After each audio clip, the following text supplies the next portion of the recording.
Olá pessoal, bem-vindos a mais uma aula de Química. Na aula de hoje a gente vai continuar falando de ligações químicas, continuando o que a gente estava vendo na aula passada, tratando de ligações covalentes. Vamos ver também algumas exceções da regra do octeto e alguns outros parâmetros. A gente parou na outra aula falando da ligação tripla do nitrogênio, né, NN. A gente precisa lembrar que o primeiro passo para você identificar qual tipo de ligação o elemento irá fazer é baseado na distribuição eletrônica na sua camada de valência, né? Por exemplo, aqui o nitrogênio ele tem 5 elétrons aqui, ó, na última camada, né? Ó, 2 e 3, 5. Portanto, ele tende a receber elétrons, né? E ou compartilhar, caso na presença de outro nitrogênio, já que ambos terão a necessidade de receber elétrons para completar o octeto. Por conta disso, eles acabam formando três ligações simples. E aí a gente tem uma ligação tripla, né? Essas três ligações aí formam uma ligação tripla. Então veja, eu tenho aqui esse nitrogênio com seus 5 elétrons. Lembrem que a gente representa o símbolo do elemento rodeado pelos elétrons da sua camada de valência. Aqui eu tenho os dois nitrogênios, né, que vão fazer parte da ligação, e eles interagem e três pares de elétrons vão se ligar para formar a ligação tripla, né, essa ligação tripla aqui. Se a gente for observar, os elétrons eles são compartilhados aqui, ó. Cada par de elétrons pertence a os dois átomos. O que isso quer dizer? Se eu for verificar aqui esse átomo de nitrogênio, ele vai ter esses dois elétrons que estão livres aqui, que são pares isolados. E aqui eu tenho 2 com mais 2, 4 com mais 2, 6 e 2 aqui, 8. Ou seja, esse átomo está estável, bem como esse aqui, já que ele faz as mesmas ligações que o seu vizinho. Então aqui nós temos a ligação do nitrogênio. Na outra aula eu mostrei para vocês CO2, mostrei a molécula de O2. Vejam esse caso aqui que é o cloreto o gás clorídrico, né? Ou cloridreto. Quando ele está dissolvido em água, a gente chama ele de ácido clorídrico, certo? Então o que acontece? O hidrogênio tem um elétron na sua última e única camada. O cloro, por ser um halogênio, tem 7. E aí, como o hidrogênio não pode perder seu elétron, ele acaba compartilhando um elétron com o cloro. E aí o hidrogênio passa a ter 2 elétrons, tornando-se estável, já que ele vai ser semelhante ao hélio, que é o gás nobre mais próximo. E o cloro completa seu octeto aí com 8 elétrons, também tornando-se estável, formando essa ligação covalente, certo?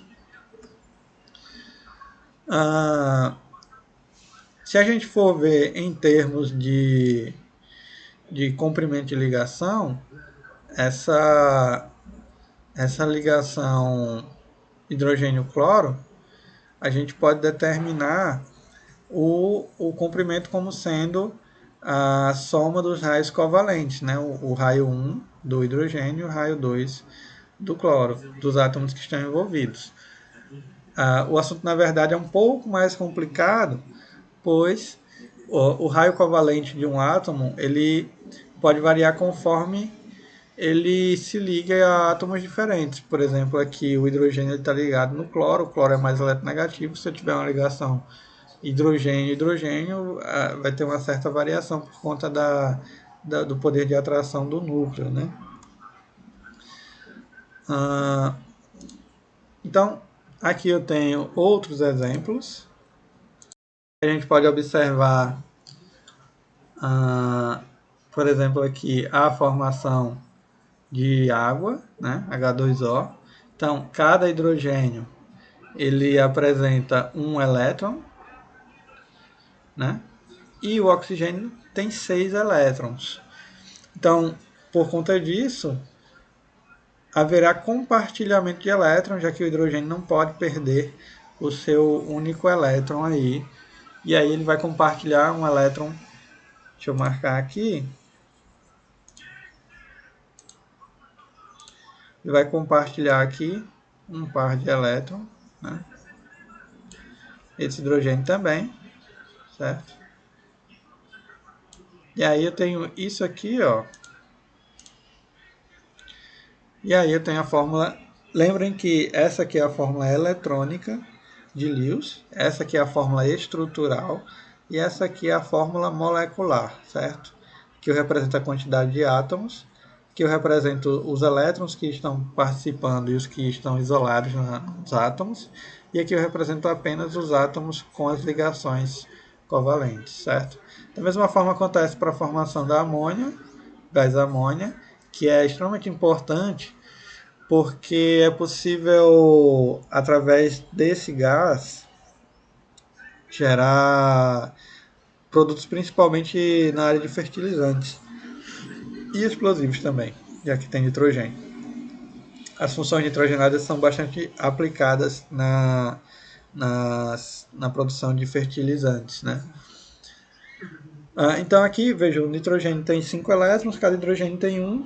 Então nós compartilhamos 3 hidrogênios, né, com o nitrogênio aqui, 3 elétrons de cada hidrogênio, 3 pares aqui sendo formados, e aí eu formo essa estrutura aqui.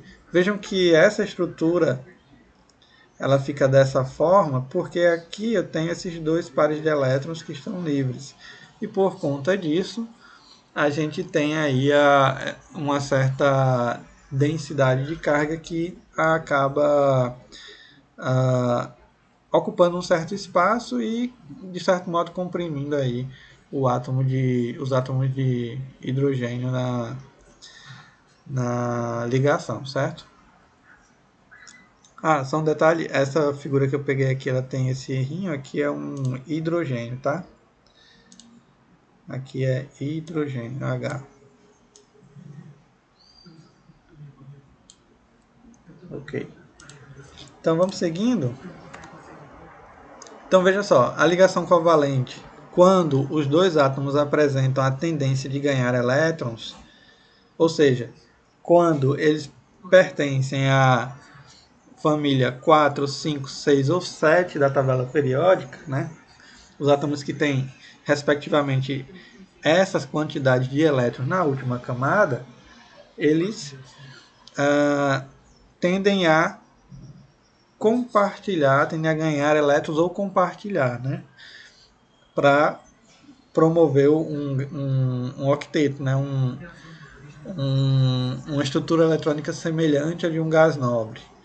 A ligação covalente ela aparece entre dois átomos de não metais ou semimetais ou ainda entre esses elementos e o hidrogênio, como a gente viu aí agora há pouco no exemplo da amônia, da água, dependendo da classificação dos elementos. Então, se a gente observar aqui, ó, tem aqui os semimetais, tem os não metais, tem o hidrogênio aqui. O hidrogênio ele consegue se ligar ao carbono para formar diversas funções orgânicas, ao nitrogênio para formar amônia, consegue se ligar ao oxigênio para formar água, aos halogênios para formar halogenetos de hidrogênio, né? Ácido fluorídrico, clorídrico, bromídrico, iodídrico. Também se liga aqui a outros elementos dos calcogênios, né? Para formar os seus respectivos hidretos. Entre esses elementos aqui é possível haver ligação do carbono com esses elementos aqui para formar aletos, calcogenetos e compostos como funções nitrogenadas como nitrocompostos e aminas, amidas, compostos fosfogenados, sulfurados, selenetos, teluretos, enfim. Esses elementos eles conseguem se ligar entre si e dependendo da configuração, né? E, além disso, conseguem se ligar com o hidrogênio também através de ligação covalente. As fórmulas em que os elétrons aparecem, como eu falei, elas são indicadas com pontos ou X, ou algum símbolo parecido com esse, são chamadas fórmulas eletrônicas de Lewis, né? A gente convenciona dessa forma, que é esse tipo de estrutura aqui. Quando os pares eletrônicos covalentes são representados com esses tracinhos aqui, ó, como nesse caso, aí a gente chama isso de fórmula estrutural plana. Isso a gente aplica bastante quando a gente vai escrever estruturas orgânicas, para facilitar a visualização das fórmulas de compostos orgânicos, que são formados a partir de moléculas que, obviamente, são estruturas à base de compostos não metálicos, como principalmente carbono e hidrogênio, e carbono, hidrogênio, oxigênio, nitrogênio e alguns outros elementos aos quais o carbono se liga, né? Então, a ligação covalente basicamente é uma ligação, uma união entre átomos estabelecidas por pares de elétrons, principalmente pelo compartilhamento desses pares de elétrons, conforme a gente pode visualizar nessa estrutura, né? E falando ainda de compostos orgânicos, nós temos diversos tipos de compostos. Por exemplo, aqui tem essa estrutura, para vocês verificarem como que as ligações acabam sendo formadas, veja como que os átomos se ligam, né? Imagine que aqui eu tenho os orbitais, os elétrons fazem parte desses orbitais, eles começam a se aproximar, que eles são compartilhados, e aí eles vão se aproximando, formando as ligações. Aqui eu tenho uma estrutura de um composto orgânico chamado benzeno. Vejam que aqui eu tenho os carbonos que estão se aproximando, que são carbonos, tá? Esses átomos que estão aqui no centro são todos carbono.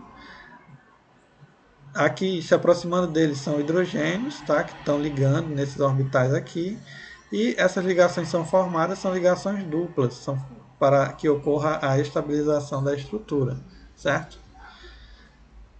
Existem alguns casos, são casos que a gente chama de casos especiais, que algumas vezes o par de elétrons compartilhado na ligação covalente, estabelecido entre os dois átomos, é proveniente de um único átomo. Ou seja, mesmo sendo uma ligação de compartilhamento de elétrons, só um átomo vai fornecer elétrons para que os dois adquiram uma certa estabilidade. Na prática, a gente não vai ver nenhuma diferença com as ligações covalentes normais por conta desse efeito. Aí, quais são esses casos especiais? Primeiro, vamos tratar do monóxido de carbono, que é o CO, que é uma molécula extremamente tóxica e pode causar problemas para a saúde da gente, porque ela se liga muito fácil à hemoglobina do sangue e acaba inibindo a absorção de oxigênio pelas células do nosso organismo, fazendo com que as células sejam, de certo modo, sufocadas e acabe causando dano celular e, consequentemente, a gente vai acabar tendo problemas de saúde, quando não a morte. Então, a molécula de CO, do monóxido de carbono, ela é formada por um átomo de carbono e um átomo de oxigênio. O carbono tem número atômico 6 e o oxigênio 8. E aí, se a gente fizer a distribuição eletrônica, a gente vai ver que o carbono vai ter, como a gente já viu em outros exemplos, 4 elétrons na última camada e o oxigênio 6 elétrons na última camada. Portanto, o oxigênio precisa apenas de 2 elétrons para se tornar estável, enquanto o carbono vai precisar de 4. E aí, se a gente verificar aqui, ó, eu tenho o carbono e o oxigênio, e aí eles vão fazer uma ligação dupla aqui. Só que, se eles fizerem essa ligação dupla, tudo bem que o oxigênio vai adquirir estabilidade, mas o carbono vai estar faltando aí elétron ainda. Aí o que acontece? Eles acabam fazendo uma ligação tripla. Veja. E aí eu acabo adquirindo uma certa estabilidade para esse tipo de composto, certo? E aí ele apresenta-se como uma estrutura estável, mas extremamente reativa, ou seja, ele tem uma certa estabilidade, mas não é tão forte quanto o CO2, por exemplo, que é o dióxido de carbono. Então ele acaba reagindo muito fácil. Por conta disso é que deve-se tomar cuidado com esse tipo de molécula, principalmente pelos riscos à saúde que a gente pode adquirir. né? Por conta desse evento que eu falei agora há pouco, da interação muito forte que ele apresenta com a molécula de hemoglobina, certo? Um outro caso que a gente tem é a molécula de ozônio. Esse mesmo ozônio que nos protege aí, que está na nossa atmosfera superior, que protege a vida no planeta da radiação ultravioleta do Sol. Então, a fórmula do ozônio é O3, né, como a gente pode observar aqui, e ele é formado por 3 átomos de oxigênio. Como vocês sabem, a fórmula molecular indica a quantidade de átomos que uma molécula é formada. Então, eu tenho aqui a distribuição eletrônica do oxigênio, e aí a gente vai ver o seguinte: eu tenho aqui 2 oxigênios, eles vão formar a molécula de O2, que é o que a gente respira. Se eu tiver 3 oxigênios, eu vou formar essa estrutura aqui. E aí a gente percebe claramente que esse oxigênio azul e o oxigênio que está em rosa, eles estão compartilhando 2 pares de elétrons, ou seja, eles estão formando uma ligação dupla, que é o que o oxigênio precisa para adquirir a estabilidade, ou seja, 8 elétrons. Esse oxigênio aqui adquiriu estabilidade. Esse aqui também, mas ele ainda se liga a esse outro que está na cor preto. Então, o que é que isso significa? Que este oxigênio tem mais elétrons do que ele deveria na sua camada de valência. Ou existe algum fenômeno que deve explicar por que isso é possível, como que isso acontece, né? Se a gente observar na fórmula estrutural, eu posso representar dessa forma aqui, ó, ligação dupla, ligação simples. Só que eu não sei exatamente se a ligação dupla vai estar nesse oxigênio aqui ou nesse aqui. Então eu preciso representar essa estrutura dessas duas maneiras. Uma delas sendo com a ligação dupla nessa posição e a outra sendo com a ligação dupla nessa posição, certo? Qual o fenômeno que vai explicar por que isso acontece e qual delas é a correta? A gente chama esse fenômeno de ressonância. Algumas moléculas ou íons, eles podem ser representados por mais de uma fórmula molecular ou mais de uma estrutura eletrônica, né? A molécula de ozônio, ela pode ser representada pelas duas estruturas. A gente chama isso aqui de híbridos de ressonância, certo? E a forma mais adequada para descrevê-lo é essa aqui. Eu tenho aqui os 3 átomos de oxigênio, cada um faz uma ligação simples, eu tenho aqui essa ligação pontilhada, que ela representa uma deslocalização dos elétrons, ou seja, ela quer dizer que os elétrons que fazem parte das ligações aqui, eles não estão localizados exatamente nessa ou nessa posição. Eles podem estar nas duas ao mesmo tempo. Ou seja, isso torna a estrutura estável porque você faz com que ela não interaja muito tão fácil com outras estruturas, já que para que isso ocorra, para que ocorra uma reação química, existe a necessidade da interação entre os elétrons da eletrosfera dos átomos. E se você não tem esses elétrons localizados em uma posição específica, você acaba tornando esse processo mais difícil. Então, por conta disso, a estrutura do ozônio mais correta é essa aqui, certo?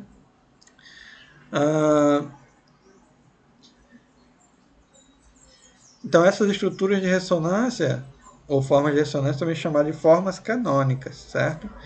E a gente representa dessa maneira aqui.